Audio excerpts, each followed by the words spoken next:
Allô les réseaux, allô Facebook, et coucou les amis, j'espère que vous allez bien.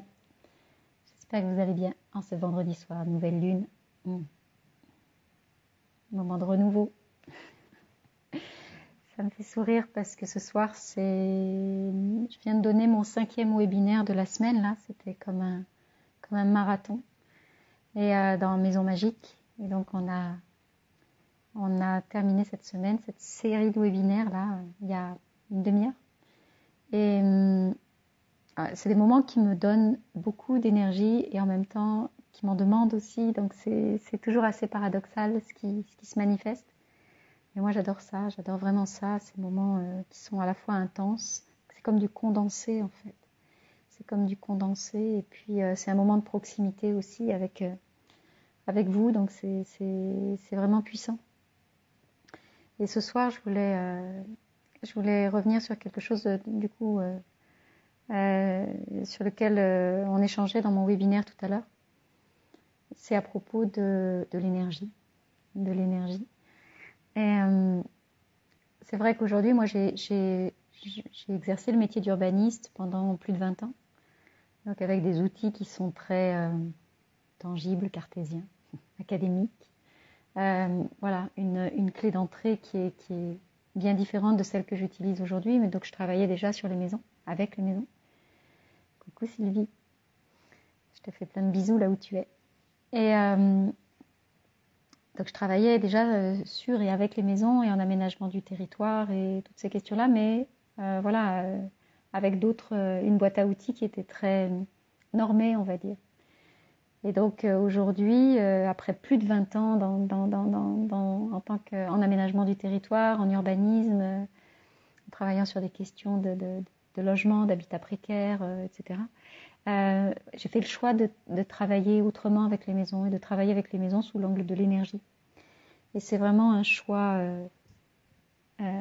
qui m'a amené à ouvrir d'autres portes en fait. Ou ces portes-là, je les ai ouvertes avant de faire ce choix plutôt. Mais je vois à quel point en fait ça continue de s'opposer ces différentes approches, comme si on était soit cartésien, soit spirituel. Soit connectés. Mais en fait, on est tous et l'un et l'autre. Et ce dont on discutait tout à l'heure dans mon webinaire, justement, c'est du fait que tout, absolument tout, est fait d'énergie. Et c'est pas une question spirituelle, même si on peut aussi l'aborder sous cet angle-là. Mais c'est aussi de la physique, c'est de la physique quantique.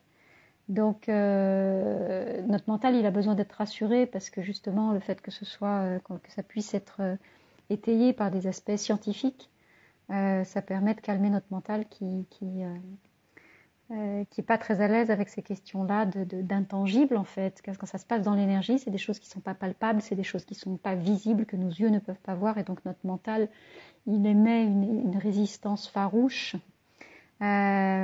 Parfois parce que en pensant que c'est quelque chose en émettant que c'est quelque chose qui est délirant parce que c'est perché, et moi voilà, je sais aussi que j'ai des personnes qui me connaissaient ou avec lesquelles j'étais amie dans mon ancienne vie, qui aujourd'hui ont fait le choix en tout cas de plus être en lien avec moi parce que ce que j'exprime ou ce que je manifeste est tellement éloigné en fait, ou en tout cas paraît éloigné de ce que je déployais dans mon métier d'avant. Mais la matière et l'énergie, c'est pas des choses qui sont dissociées en fait. La matière et l'énergie existent dans un même monde, dans un même univers et de façon concomitante. Donc il n'y a pas lieu d'opposer les deux. On n'est pas soit dans l'énergie, soit dans la matière. On est les deux à chaque instant. Et la matière est faite d'énergie. Elle est faite d'atomes et elle est faite de vide. Et donc il y a une fréquence énergétique, il y a une vibration qui se déploie derrière tout ce qui nous paraît inerte. Et moi qui travaille avec les maisons, je sais que c'est parfois un concept quand c'est conceptualisé, justement, c'est difficile à entendre pour le mental. Parce que comme les maisons ont l'apparence d'être inertes, ont l'apparence d'être immobiles. On a du mal à concevoir, le mental a du mal à concevoir que c'est une énergie, que c'est une fréquence et qu'il y a une vibration à cet endroit-là. Mais regardez, on est tous, ça vous est probablement arrivé à vous aussi, on est tous un jour rentrés dans un lieu et on s'y est senti très mal sans avoir aucune explication. Nos yeux valident ce qu'on voit, notre mental valide ce qu'on voit et pourtant notre ressenti fait que il y a quelque chose qui se passe à cet endroit-là que la raison n'explique pas. Et en fait, c'est parce que votre fréquence énergétique est en train de connecter avec la fréquence des lieux et perçoit des choses que vos yeux ne savent pas voir. Donc il y a des informations qu'on reçoit, qu'on perçoit en permanence, qui se passent à un niveau subtil. Et ça n'a rien de fumeux, ça n'a rien c'est juste, c'est de la physique. C'est de la physique, c'est aussi scientifique. Donc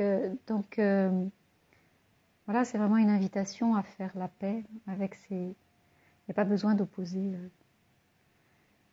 l'énergétique et la matière ou le cartésien avec le spirituel. Ou, voilà, on peut aussi apprendre à naviguer entre les deux et puis vraiment concevoir, admettre effectivement que tout est fait d'énergie, que tout est une vibration.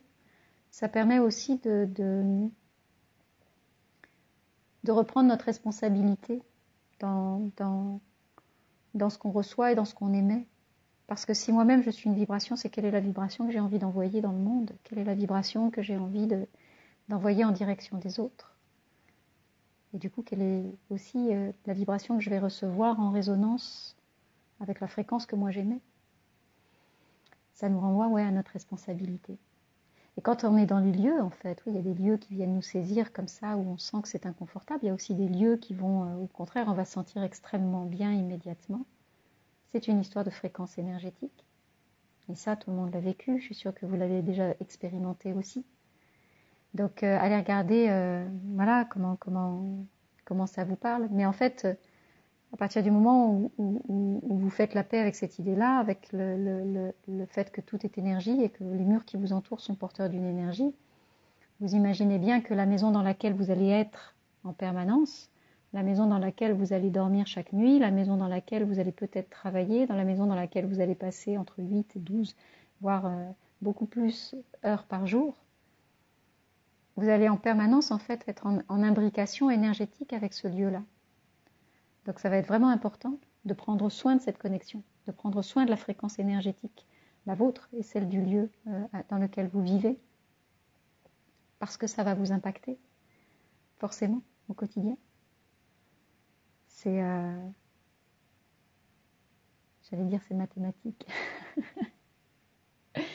C'est peut-être, on pourrait le dire comme ça. Voilà, c'est ma réflexion du jour que j'avais envie de vous partager ce soir. En tout cas, moi je trouve qu'aujourd'hui, c'est beaucoup plus ludique pour moi dans ma vie, ça n'engage que moi, mais c'est beaucoup plus ludique, joyeux, léger, de jouer sur les deux niveaux, à la fois sur le niveau énergétique et sur le plan de la matière. Et en conscience, en fait, j'ai envie de dire, parce qu'on est de fait toujours dans les deux niveaux.